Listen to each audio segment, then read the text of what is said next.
Assalamualaikum warahmatullahi wabarakatuh. First of all, I would like to thank Allah Subhanahu wa Ta'ala for us to finally gather here, even though we're doing our presentation through Zoom meeting. Second of all, I would like to thank our Indonesian economics lecturer, Mr. Muhammad Rizwan. Okay, we are here from Group 3. We're going to present our material from Chapter 4, Synergy and Innovation of the National Policy Mix, Strengthening Resilience, Encouraging Revival. Okay, for our member itself, there's me, my name is Safina Sabila, and my friend Gary Nanggolan and Liharti. Okay, for synergy and innovation in the national economic policy mix are very important elements to continue to strengthen resilience, maintain recovery momentum, and encourage the revival of the national economy. To strengthen resilience against the impact of global turmoil, close coordination between the government's fiscal policies and Bank Indonesia's monetary policy has become a strategic shock absorber to maintain macroeconomic stability, both internally and externally. Okay, next.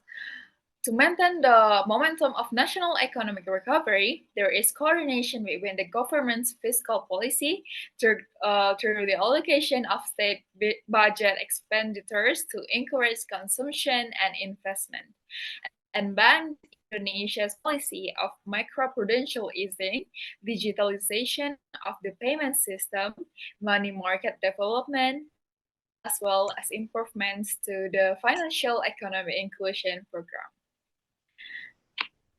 Okay, for the next material will be presented by my friend Gary Nanggolan. For Gary, time is yours. And the next material is the National Economic Policy Mix includes 5 important aspects, such as the first one is fiscal and monetary coordination. The second one is accelerating transformation of the financial sector. The third one is accelerating transformation of the real sector. And the fourth one is digitalization of the economic and finance. And the last one is green economy and finance. These 5 aspects are interrelated and complementary. Transformation in the financial sector and the real sector needs to be undertaken by taking into consideration various aspects related to the development of the digital economy as well as efforts to strengthen the green economy and finance.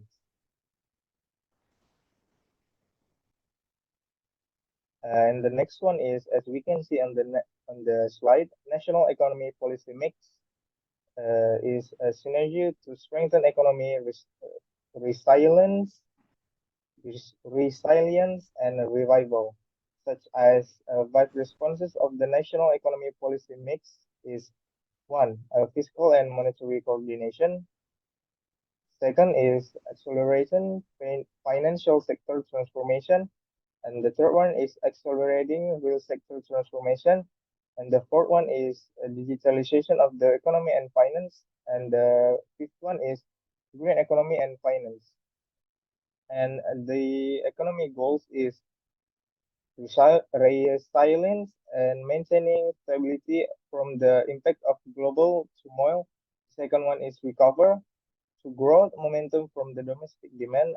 And the third one is revival to medium and term sustainable high economic growth.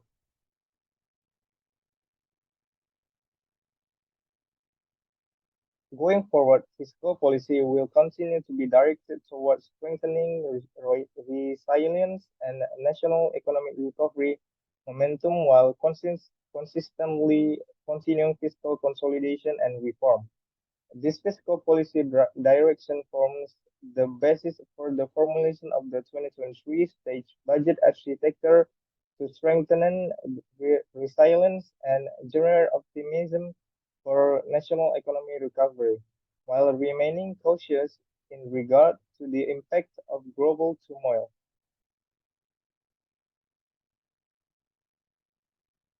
With the continuation of fiscal subsidies in the 2023 stage budget, inflation will come under better control, such as the normalization of the Bank Indonesia's monetary policy does not have to be strict. Bank Indonesia policy mix in 2023 will be directed toward maintaining stability and accelerating national economic recovery. And as we can see, the AMID, the risk of the escalating global uncertainty, the state budget or APBN is optimized as a shock absorber. As we can see from the bottom side is momentum for strengthening fiscal resilience. There are preparing buffers to anticipate uncertainties and strengthening the foundation for medium-term fiscal consolidation and sustainability to maintaining a healthy medium-long-term APBN and fiscal consolidation and reform from the maintaining and a healthy medium long-term APBN that we can get from the strengthening fiscal resilience. And the next one is the APBN as a shock absorber to controlling inflation and maintaining public purchasing power. The second one is to maintaining recovery momentum, reducing unemployment, and alleviating poverty. And the next one is maintaining priorities, spending, and strengthening productivity and the national economic foundation. As the note, optimizing expenditure, compensation, social protection, and priority spending is include infrastructure, health, education, and support structural reforms. And the next slide will be presented by Liharti. Okay, thank you, Gary. Okay, we will continue about the synergy real sector transformation accelerations. Real sector transformation policy will continue to be improved to further ensure the revival of the national economy towards establishing an Indonesia Maju. From the indigenous growth model approach, five transformation policies to increase economic capacity cover five important mutually supporting aspects that need to be integrated, namely infrastructure development, downstream structural reforms, economic digitalization, and human resource development. And next, synergy real sector transformation acceleration success of the real sector transformation policy will largely be determined by the ability to integrate these five important aspects to mutually strengthen sources of capacity building for the national economy. And the next slide, we can see about the policy for increasing economic capacity, indigenous growth model approach. And there are four charts. And the first is industry and export downstreaming policy. And second is structural reforms. And next, infrastructure development and economic digitalization. Human capital development and economic digitalization. Next. Okay, the next slides. Infrastructure development will increase capacity and economic growth, but in terms of increased capital and productivity. For this reason, infrastructure development is direct toward strengthening national supply chains and integrating them with multipolar global supply chains in accordance with Indonesia's threats and investment strategic partners. And next we can see about pictures about capacity building and medium-term economic revival and high growth, maintain stability. And the first is downstreaming policy, and the second is infrastructure, the third is digitalization, and fourth, structural reforms. Next. Okay, next, about the natural resource downstreaming policy. This strategy for strengthening the manufacturing industries and include about the need downstreaming accelerations. Next, about the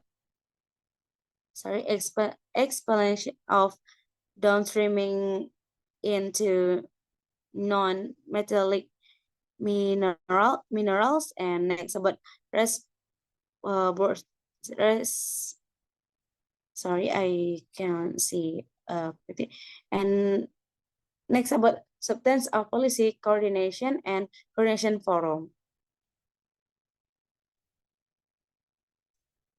And next, okay, we'll be back, moderator Afina Salsabila. Okay, thank you so much, Liharti, for we're going to continue for tourism development. So, tourism development, which had been held back by the COVID-19 pandemic, needs more attention in the future to support the recovery and revival of the national economy. Policies need to remain focused on the further development of the 10 priority tourism destinations. In particular, the five super priority tourism destinations (DPSD), without ruling out the possibility of developing other destinations. Along with increasing mobility after the COVID-19 pandemic, the government is targeting 1.4 billion trips made by domestic tourists by 2023. Figure 4.8 as such, the strategy for accelerating recovery and strengthening tourism can be continued and strengthened by the 3A, attractions, access, amenities, and 2P, performance, promotions, approaches. Okay, so this is the tourism development policy. So the first one, acceleration in recovery and the strengthening of tourism industry. So there is challenge challenges and opportunities, and also there's optimizing domestic tourists and the opening of foreign tourist access. So there's also an agreement on high level coordination meetings in the Joint Secretariat of Tourism Development 2022. And also, there's a current coordination through the Joint Secretariat of Tourism Development. Okay. Overall, with the synergy and innovation of the national economic policy mix, the Indonesian's economic prospects shall be bright. Indonesia's economic prospects are expected to improve with high and sustainable growth over the medium term, supported by economic transformation. I'm sorry. Okay, we're going back. Okay, so supported by economic transformation policies through infrastructure development, downstream activities, structural reforms, digitalization, and human resource development. Growth, growth will increase further with macroeconomics and financial system stability maintained. Okay, maybe that's all from us. Thank you so much for everyone who's listening. If people that watching our videos right now have any questions, maybe you can drop the questions through the comment section. Thank you so much. That's all from us. Assalamualaikum warahmatullahi wabarakatuh.